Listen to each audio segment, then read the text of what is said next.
आज की कहानी में एक देवर अपने भाभी को जब पहली बार देखता है, वो उसका दीवाना बन जाता है, उसका रूप का दीवाना बन जाता है। वही जिस हिसाब से वो अपने भाभी को देख रहा होता है, भाभी की भी नज़र जब देवर के ऊपर पड़ती है, तो भाभी भी अपने देवर के नज़र को भाप लेती है और वो समझ जाती है, आखिर देवर मेरी तरफ ऐसा क्यों देख रहे और देवर कुछ कहना चाहता है। जब दोनों के दिल में ये सब फीलिंग जागी, तो दोनों ने मौका देखकर इस बारे में हंसी मजाक में, या देवर भाभी का रिश्ता है तो हंसी मजाक होनी ही है, हंसी मजाक से शुरुआत में दोनों एक दूसरे के दिल की बात जान लेते हैं। अब ये जब दोनों की बात एक जैसा होती है, यानी दोनों एक दूसरे को चाहने लगा, इस तरीके से बातें होने लगी। अब दोनों अकेले में मिलना चाहते हैं, दोनों अकेले में बात करना चाहते हैं, इसलिए दोनों ने अपना अपना नंबर एक्सचेंज कर लेते हैं। एक्सचेंज करने के बाद अब जो दिल की बात थी वो अब खुलकर जबान पर आती है, और वो फोन के जरिए, मोबाइल में कॉल के जरिए एक दूसरे को बयान कर देते हैं। तो इसमें भाभी राजी हो जाती है। भाभी कहती है, ठीक है, तुम जो कुछ भी कह रहे हो सब सही है, मैं भी वही चाहती हूँ, क्योंकि मैं तुम्हारे साथ, तुम्हारे भाई के साथ रहकर बोर हो चुकी हूँ। अब मुझे तुम्हारे भाई बिल्कुल पसंद नहीं, लेकिन जब तक तुम्हारा भाई जिंदा रहेगा तब तक हम दोनों कभी एक नहीं हो सकते। यानी साफ साफ संकेत दे रही थी वो भाभी, जो तुम अपने भाई को मार दो या फिर मरवा दो। जब देवर को ये बात भाभी ने कहा, तो देवर भी षड्यंत्र रचते रहे और आखिरकार वो मौका मिल जाते हैं। क्योंकि देवर ने भाभी को कहा था, जो देखो भाभी, अगर हम लोग इसी घर में और इस इलाका में, तो तुम्हारे इलाका में भैया के मौत के घाट उतारे, लोगों का शक हो जाएगा, क्योंकि बाद में जब तफ्तीश होगी तो हम लोग पकड़े जाएंगे। इसीलिए भैया को बाहर जाना जरूरी है। और फिर भैया जो है बाहर जाते, 6 फरवरी को वो बाहर जाते, अपने घर से दूर जाते हैं, और वहाँ पर वो चचेरा भाई भी पहुँच जाते हैं अपने एक साथी के साथ।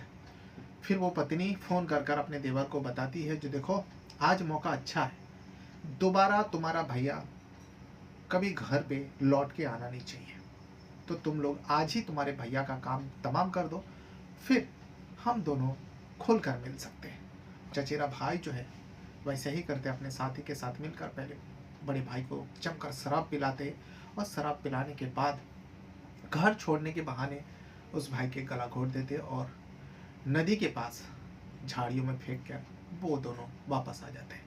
फिर कुछ समय, कुछ दिन बीत जाने के बाद घर वाले को फिक्र हुई, घर वाले ने, पुलिस ने कंप्लेंट किया, लेकिन पुलिस भी, एक 35 साल का वो शख्स होता है, 35 साल का शख्स गायब हो जाना, गुमशुदगी का रिपोर्ट, तो पुलिस उतना तवज्जो नहीं देते। लेकिन कुछ ही दिनों में उस शख्स के बारे में पता चलते, अब तक जिंदा नहीं था, उसका मौत हो चुका था, और उसका बॉडी भी बहुत कंडीशन खराब थी, जिसके चलते पुलिस ने लावारिस सोचकर उस बॉडी को दफना भी दिए थे। लेकिन जब पता चला, तफ्तीश हुई, बॉडी को भी निकाला गया, परिजन के हवाले कर दिया गया, और जो सच्चाई सामने आते हैं वो वाकई हैरान कर देने वाले।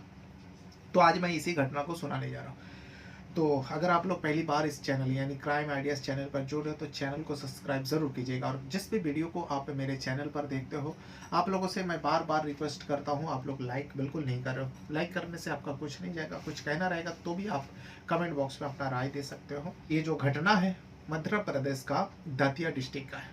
दतिया डिस्ट्रिक्ट में एक पुलिस थाना लगता है, गोराघाट पुलिस थाना। और इसी गोराघाट पुलिस थाने के अंदर 6 फरवरी को सिंध नदी के पास एक लाश पड़ी हुई थी। उस लाश की खबर जो है राहगीरी ने देखा, पुलिस को खबर दी, गोराघाट पुलिस पहुंचते, बॉडी को कब्जे में लेते और आसपास सबूत ढूंढते हैं, लेकिन सबूत कुछ नहीं मिलता। देख के लग रहा था जो बॉडी सड़ गल चुके थे, इसीलिए उस बॉडी का पोस्टमार्टम कराते। पोस्टमार्टम से पता चला जो शख्स की जो है गला घोटकर मारा गया। अब शख्स कौन है पता नहीं, लेकिन एक अंदाजा लगाया 35-40 साल के आसपास हो गए। तो पुलिस ने बॉडी सड़गल चुके थे, पोस्टमार्टम कराने के बाद रिपोर्ट हाथ पे आ चुकी थी, और उस बॉडी का अंतिम संस्कार यानी दफना देते हैं। दफनाने के बाद इस खबर को जो है अलग अलग पुलिस थाने में बताया जाता है। जो गोराघाट पुलिस थाना है, वहाँ पे पुलिसकर्मी बताते जो हमारे इस इलाका में एक बॉडी मिली। तो गोराघाट पुलिस को अचानक ख्याल आया, जो कुछ दिन पहले जो है एक रिपोर्ट आई थी जो झांसी से, झांसी में एक शख्स लापता है, उसके बारे में अलग अलग पुलिस थाने में ये सारी बात बताया गया था। तो झांसी पुलिस वाले से कांटेक्ट करते हैं गोराघाट पुलिस। झांसी पुलिस से जब कांटेक्ट करते हैं, इस लावारिस लाश के बारे में बताया जाता है, और उसका तस्वीर वगैरह लेकर रखे थे। तो सारी तस्वीर जब मैच करते तो पता चला, हाँ, झांसी में जिस शख्स का रिपोर्ट दर्ज हुई, वही शख्स गोराघाट पुलिस थाने के अंतर्गत सिंध नदी के पास झाड़ियों में मिली थी। तो इसीलिए फौरन जो झांसी के पुलिस वाले हैं परिवार से कांटेक्ट करते हैं। मरने वाले का नाम पहचान जो होता है हेमराज वर्मा।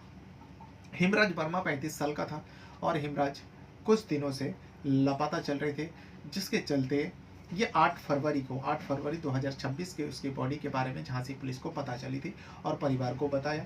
जो गोराघाट पुलिस थाने से खबर आई, उस इलाका में हिंद नदी के पास सिंध नदी के झाड़ियों में बॉडी मिली और आपके परिवार का जो शख्स गायब थे हेमराज वर्मा का बॉडी है। तो परिवार रोते बिलखते जाते हैं, लेकिन बॉडी को जो है दफना चुके थे। लेकिन जब परिवार सामने आ जाते हैं, उसका पहचान हो जाता है हेमराज के तौर पर, तो बॉडी को क्रेन के जरिए उस गड्ढे से निकाला जाता है और परिवार के हवाले कर देते हैं, क्योंकि परिवार उस हेमराज वर्मा का अंतिम संस्कार करना चाहते थे। तो अंतिम संस्कार हो कर दिया जाता है और पोस्टमार्टम रिपोर्ट पहले से ही जो गोराघाट पुलिस है उनके पास थे।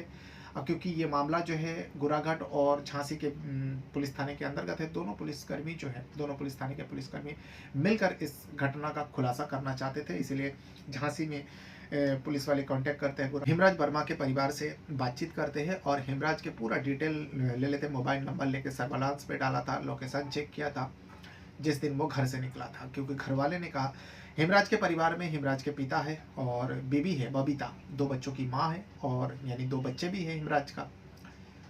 सब कुछ बता दिया जाता है और किसी के ऊपर शक ये भी जताते हैं, लेकिन परिवार ने साफ साफ इनकार कर दिया। जो मेरा बेटा तो सिंपल था, सीधा था, उससे तो किसी का मतलब झगड़ा तो दूर की बात है, किसी में अनबन भी नहीं होती थी, परिवार का पुलिस वाले को ऊपर कहना था। अब पुलिस वाले भी सोचते हैं एक शख्स जो मजदूरी करके, मतलब वो हेमराज वर्मा जो है, जो पुराना गाड़ी का ऑयल निकालते उस ऑयल को खरीदता है और अलग अलग जगहों में जाकर वो बेचा करते हैं, यानी ज़्यादा आमदनी नहीं होती, बस परिवार चल जाते थे, वही वो काम करते थे। तो फिर उस व्यक्ति का किसी के साथ लेन देन नहीं, किसी के साथ झगड़ा नहीं, किसी के साथ अनबन नहीं।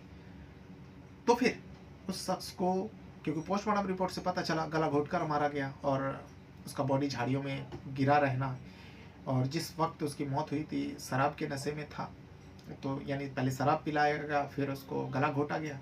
पोस्टमार्टम से साफ पता चला। अब पुलिसकर्मी को ये काम करना था, कौन हो सकता है? उस शख्स का मिलने जुलने वाले से अब बातचीत करते हैं और बातचीत करने के बाद एक नाम सामने आता है, जो उस हेमराज वर्मा का ही चचेरा भाई होता है, नाम होता है हेमंत आर्या। हेमंत आर्या ग्वालियर में रहते थे और ग्वालियर में, क्योंकि वो सगा चचेरा भाई होता है, हेमराज का ताऊ का बेटा होता है हेमंत आर्या। हेमराज वर्मा के जो ताऊ है वो काफ़ी साल पहले वो ग्वालियर में जाकर रहते थे, वहीं पर उनका परिवार रहते थे और हेमराज के परिवार से कोई आना जाना लगा नहीं रहा। लेकिन हेमराज के परिवार में कुछ प्रोग्राम था जिसके चलते ताऊ के परिवार को इनवाइट किया गया, दावत दिया गया। तो दावत में जो ग्वालियर में ताऊ रहते थे उनका बेटा होता है हेमंत आर्या। हेमंत आर्या भी अपने भाई के घर में काफ़ी सालों बाद आया है, यानी जब वो आए थे तब छोटे थे, लेकिन अब जब आया वो बड़ा हो चुका था, समझदार हो चुका था और एक अच्छा कंपनी में वो मैनेजर के पोस्ट में काम भी करते थे। यानी देखा जाए तो हेमराज वर्मा के हिसाब से ग्वालियर में रहते थे, अच्छा खासा काम करते थे, उनके पास पैसा भी थे। तो चचेरे भाई ने बुलाया, दावत दिया, वो आए। लेकिन जब हेमंत आर्या अपने भाभी को देखते हैं तो भाभी का वो दीवाना बन जाते, भाभी के रूप के दीवाना बन जाते। वही भाभी भी समझ जाती है, बबीता वर्मा, वो भी समझ जाती है जो देवर मुझे इस तरीके से क्यों देख रहे हैं। तो देवर भाभी में हंसी मजाक में ये सारी बात हो जाती है, फिर दोनों प्यार में पड़ जाते हैं, दोनों के बीच में अवैध संबंध की शुरुआत हो जाती है। ये किसी को पता नहीं चल रहे थे। लेकिन यहाँ हेमराज वर्मा का मौत हो जाती है और मौत के सिलसिले में पुलिस तफ्तीश करती है तो हेमंत आर्या का नाम आता है। अब पुलिस का शक तो उसके ऊपर जाएगा नहीं, क्योंकि चचेरा भाई है और उससे क्यों शक जाएगा। लेकिन जब पुलिस उस हेमराज वर्मा का कॉल डिटेल निकाला और बबीता वर्मा का भी कॉल डिटेल निकाला, हेमराज वर्मा के मोबाइल से तो ऐसा कुछ नज़र नहीं आया, लेकिन बबीता के मोबाइल पर देखा गया कि देवर हेमंत आर्या के नंबर बहुत ज़्यादा बार दिखाई दे रहे हैं और ऐसा कोई दिन नहीं है जो दोनों के बीच में बातचीत नहीं होती और बहुत समय तक बातें होती, यानी लंबी लंबी बातें होती। तो पुलिस को लगा जो इतना ज़्यादा बात देवर भाभी में, चलो ठीक है माना रिश्ता है, लेकिन इतना ज़्यादा टाइम बातें करना तो पुलिस को यहीं से खटक गया, हेमंत आर्या के ऊपर शक चला गया। तो हेमंत आर्या का पूरा डिटेल निकाला, तो हेमंत आर्या के बारे में भी डिटेल पुलिस के सामने आ जाते। बबीता से पूछा गया अपने पति हेमराज वर्मा के बारे में, जो जिस दिन वो घर से लापता हुई थी वो कहाँ गए थे। जो हमारे ससुर जी का एक बहन है, यानी हमारे पति का फूफी है, और उनके घर में कुछ प्रोग्राम था, वो ग्वालियर गए हुए थे, उन लोगों को दावत किया गया था, और वो ग्वालियर में 2 दिन रहने के लिए कह कर गए थे। फिर हम लोगों को पता चला वो ग्वालियर में नहीं है। हम लोग बेचैन हुए, पुलिस को खबर दी, और फिर बाद में पता चला कि इस तरीके से मौत हो गई। वो भी बहुत रो रही थी, बहुत बिलख रही थी, तड़प रही थी। 2 बच्चों की माँ थी, पति गुजर गए। सारे लोग उस बबीता वर्मा को संभालते हैं, उसके दिलासा देते हैं, जो होना है, जो होना था हो चुका है। लेकिन पुलिस का शक बबीता के ऊपर भी था, क्योंकि देवर से इतने ज़्यादा बातें, लेकिन बातें करना कोई किसी का मर्डर से कोई ताल्लुक नहीं होते। लेकिन यहाँ पे पति गुजर गया, इसीलिए पुलिस वाले भी जो है पुख्ता सबूतों के साथ इन दोनों से बातें करना चाहते थे, हेमंत आर्या और बबीता वर्मा से, क्योंकि पुलिस का शक इन दोनों के ऊपर सबसे ज़्यादा थी, और हेमराज के मौत के पीछे और किसी का हाथ नहीं लग रहे थे। इसीलिए पुलिस सबूत इकट्ठा करने लगे। लेकिन जब लोकेशन चेक करता है हेमंत आर्या का, तो पता चला, क्योंकि पोस्टमार्टम से टाइमिंग पता चला था जिस टाइम मौत हुई, और जहाँ जहाँ हेमराज वर्मा का मोबाइल का लोकेशन दिखा रहा था, उसी दिन 6 फरवरी के दिन हेमंत आर्या का भी मोबाइल का लोकेशन उसी जगह पर दिखा रहे थे। हेमंत से जब इस बारे में पूछा गया, जो तुम और तुम्हारे भाई कहाँ कहाँ ट्रैवल किया था 6 फरवरी को, इसमें हेमंत आर्या से थोड़ा मिस्टेक हो गई, गड़बड़ हो गई। गड़बड़ इस वजह से हो गया क्योंकि हेमंत आर्या ने कहा, जो हम दोनों की मुलाकात बस फूफी के घर में ही हुई थी, बाकी भैया कहाँ गया मैं नहीं जानता, मैं उनके साथ नहीं था। यहीं पर पुलिस को सबूत मिल जाती है जो हेमंत आर्या जो है झूठ बोल रहा है, और ये काम सारे क्रियाधारा हेमंत आर्या का ही है। पहले कॉल डिटेल से पता चला पत्नी के साथ, बबीता के साथ इतनी लंबी लंबी बातें, और यहाँ पर हेमंत आर्या साफ साफ झूठ बोल रहा है, क्योंकि बॉडी जहाँ पर मिली थी हेमराज वर्मा का, उसी जगह पर हेमंत आर्या का लोकेशन दिखाना, और 7 बार लोकेशन दिखाना, और हेमंत आर्या साफ साफ झूठ बोल रहे हैं। तो इसीलिए हेमंत आर्या को उठाते और बबीता वर्मा को भी उठाकर अब दोनों से तसल्ली से पूछताछ होती है। दोनों घबरा जाते। जब दोनों को उठा लेते, वहाँ गांव में परेशान, परिवार वाले भी परेशान, जो पुलिस वाले इन दोनों को क्यों उठाया, एक तो भाई है और एक पत्नी है। जब उठाने के बाद इन दोनों से पूछा जाता है, बल्कि तीसरा एक शख्स को भी उठाया था जिसका नाम अनिल होता है, क्योंकि अनिल जो हेमंत आर्या का मोबाइल के साथ जुड़े हुए थे उसी दिन, उसका भी लोकेशन उसी जगह पर दिखा रहा था, इसीलिए उसको भी उठा लेते। अब तीनों से पुलिस अपने तरीके से, यानी सख्ती से पेश आते हैं। जब सख्ती से पेश आते, तीनों धीरे धीरे टूटते हैं, और एक ऐसी सच्चाई बयान करता है जिसे सुनने के बाद पुलिस भी हैरान हो जाते हैं। अवैध संबंध अपने ही भाभी के साथ चला रहे थे, लेकिन भाभी नहीं चाहती थी जो पति रहते हुए वो देवर के साथ ये सब करे, इसीलिए वो अपने पति को रास्ते से हटाना चाहती थी। उसे भी मजा आ रहे थे अपने देवर के साथ ये सब करने में, क्योंकि देवर उसकी आर्थिक मदद जो करते थे, क्योंकि हेमराज वर्मा के पास उतना पैसा नहीं होता था, घर की ज़रूरतें जो है कुछ ना कुछ कमी रह ही जाते। जब हेमंत आर्या अपने भाभी को देखते हैं पहली बार, अब वो अपने भाई से दोस्ती कर लेते हैं। जो हेमराज चचेरा भाई होता है, भाई से ज़्यादा वो दोनों दोस्त थे, करीबी थे, दोनों के बीच में हर बातें होती थी। लेकिन हेमराज वर्मा जो है, अब काम के सिलसिले में वो दिन भर यहाँ वहाँ भटकते हैं, और ऑयल खरीद कर ऑयल बेचता है, जो पुराना ऑयल होते गाड़ियों की। और ये हेमराज आर्या जो हेमंत आर्या जो है चचेरा भाई है, वो अपनी भाभी से लगा रहा, भाभी से बातचीत करता, दोनों के बीच में संबंध बन गया, यानी नाजायज रिश्ता है, दोनों कायम कर रहे थे। तभी जब भी बबीता को कुछ ज़रूरत पड़ती, घर की कुछ ज़रूरत होती, तो हेमंत आर्या मदद दिया करता। और इसके बारे में हेमराज वर्मा को भी पता था, पूरा परिवार को पता था, सब लोग खुश होते थे, जो देखो भाई हो तो ऐसा, भाई से ज़्यादा दोस्ती है, लेकिन परिवार को मदद करता है कितना।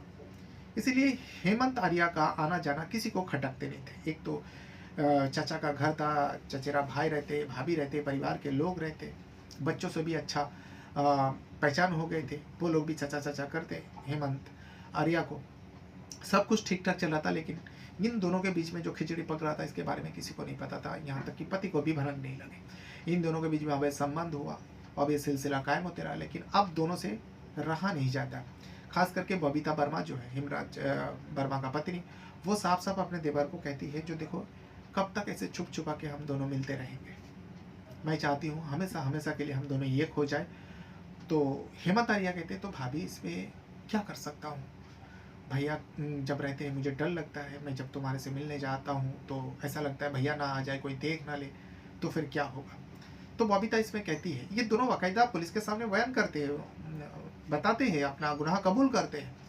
तो इसमें बबीता बताती है, वही तो मैं चाहती हूँ जो तुम अपने भैया को रास्ते से हटा दो, हम दोनों का बीच का कांटा बन चुका है और ऐसे ही तुम्हारे भैया से कुछ नहीं हो पा रहा है, घर तो चला नहीं पाते, इतना आमदनी तो है ही नहीं, तो मैं चाहती हूँ तुम अपने भैया का काम तमाम कर दो। जब भाभी ने कह दिया, यानी पत्नी ने कह दिया पति को मारने के लिए, तो ये चचेरा भाई भी भाभी का दीवाना बन चुका था। इसीलिए वो अपने जो भाई है, जिसे अपना सबसे करीबी दोस्त मानते थे, उस भाई को आप मारने के लिए प्लान सोच लेते।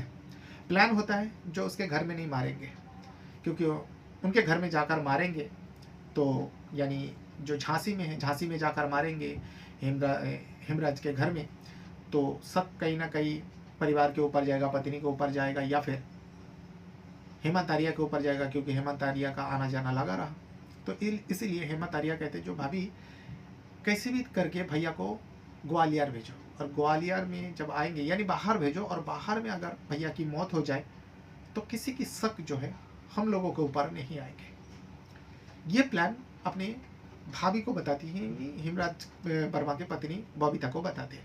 बबीता भी कहती है ठीक है, तो फिर इंतज़ार करो, देखता हूँ जब बाहर निकलेगा तो मैं तुम्हें कॉल कर दूंगी और तुम काम तमाम कर देना। उससे पहले जो है हेमंत आर्या अपने एक करीबी दोस्त जिसका नाम होता अनिल, जिससे वो बात कर लिए थे। बात करने के बाद कहा था जो एक शख्स है, उसने बताया नहीं था जो मेरा भैया है, एक शख्स है, उसका काम तमाम करना है, उसके बदले में तुम्हें थोड़ा बहुत पैसा दे दूंगा। दोस्त था, दोस्त का मदद करने के लिए अनिल भी तैयार हो जाते हैं। देखिए सोचिए कैसे मतलब किस किस्म का दोस्त है, किसी शख्स को मारने के लिए दोस्त का साथ देने को तैयार हो जाते हैं अनिल।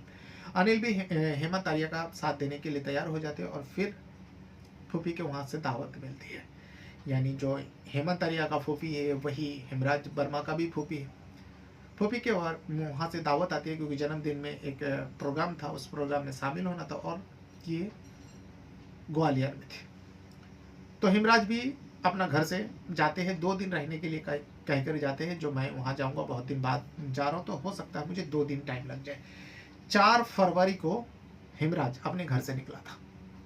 घर से निकालने के बाद वो सीधा अपने फूफी के घर जाते हैं, और उस पार्टी में, जन्मदिन का पार्टी था, वहाँ पर हेमंत आर्या भी गए हुए थे। एक तो वो ग्वालियर में रहते थे, और फूफी का घर है, उसे भी दावत मिली थी, वो भी गए हुए थे। दोनों भतीजा है फूफी का, तो दोनों गए। अब वहाँ पर जाके हेमराज से भी मुलाकात हो गया हेमंत का, और हेमंत के साथ अनिल दोस्त था। अनिल से भी पहचान कराया जो मेरा करीबी दोस्त है। अब तीनों दोस्तों के जैसा बैठना, मिलकर पार्टी मनाना, यानी शराब वगैरह जमकर पिया तीनों ने। और जमकर पीने के बाद जो हेमंत आर्या है वो अपने भैया को कहते हैं, जो भैया आपने तो बहुत ज़्यादा पी लिया, आपसे चला भी नहीं जा रहे, तो आप घर कैसे जाओगे, और इस हालत में फूफी के घर में भी जाओगे तो बदनामी होगी। तो हेमराज वर्मा ने कहा, जो भाई बात तो सही है, मुझसे चला भी नहीं जा रहे, लेकिन मैं घर कैसे जाऊँ। तो इसमें अनिल और हेमंत आर्या कहते हैं ठीक है, अगर ऐसी बात है हम दोनों के साथ बाइक पे बैठ जाओ, आप बीच में बैठ जाओ और हेमंत तू पीछे बैठ जाना, ये अनिल कहता है, अनिल खुद ड्राइव करेगा। तीनों मिलकर बाइक पे बैठते हैं, और बैठने के बाद वही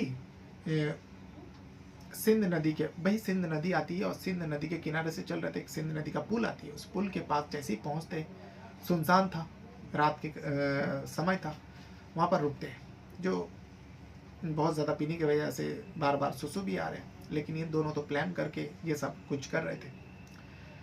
गाड़ी रोकते हैं, रोकने के बाद तीनों उतारते हैं। उतारने के बाद हेमराज जो है साइड में जैसे ही वो सब करने के लिए खड़े होते, इतने में ये दोनों एक दूसरे को इशारा करते हैं, और मापलार से हेमराज वर्मा का पीछे से कस के दोनों मिलकर गला घोट देते। वैसे ही वो नशे में था, और उसे पता भी नहीं था जो उसके साथ ये होने वाला है और भाई करने वाला है। तो थोड़ी देर में जब गला कस जाता है, तड़प तड़प कर वहीं पर मर जाता है। दोनों चेक करते हैं, चेक करने के बाद उसकी बॉडी को, क्योंकि जल्दबाजी में थे ये लोग, जो अगर किसी ने देख लिया, किसी की नज़र पड़ा तो हम दोनों फंस सकते हैं, इसीलिए वो दोनों जो है जल्दबाजी में उस सिंध नदी के पास ही एक झाड़ी में फेंक कर घर चले जाते हैं। और इस खुशखबरी को, क्योंकि इन दोनों के लिए खुशखबरी हेमंत आर्या और बबीता वर्मा के लिए, क्योंकि इन दोनों के बीच का जो कांटा था हेमराज वर्मा, उसका काम तमाम कर दिया। अपने भाभी को फ़ोन कर कर, यानी अब वो उसका प्रेमिका थे, तो अपने प्रेमिका को फ़ोन कर कर हेमंत आर्या बताते हैं जो हो चुका है काम, तुम जो चाहती थी वही हो चुका, अब भैया कभी लौट कर नहीं आएगा, क्योंकि भैया हमेशा हमेशा के लिए इस दुनिया से जा चुके हैं। बबीता को पता चला, बबीता एकदम खामोशी से चुपचाप गहरी नींद में सो जाता है, जैसा बहुत सुकून के साथ वो सो जाती है 4 और 5 फरवरी के रात को। क्योंकि हेमराज पहले से ही कह कर गया था 2 दिन रह कर आऊँगा। उसके बाद 6 तारीख आती है, 6 तारीख को बार बार कॉल किया जाता है और हेमराज का कॉल नहीं लग रहे थे, तो इसीलिए फूफी को कॉल किया जाता है। फूफी ने कहा वो तो 4 और 5 तारीख की रात को ही वो लौट गया था, अब तक घर नहीं पहुंचा, तो मुझे नहीं पता, हेमंत से पूछो। हेमंत को कॉल करते, इस सब नाटक है, दिखावा है। हेमंत को फ़ोन करते, हेमंत भी बताते जो नहीं, मैं भी उसी दिन वापस आ गए थे, भैया तो अपने अकेले घर के तरफ निकल पड़े थे, ये सारी बात बताया।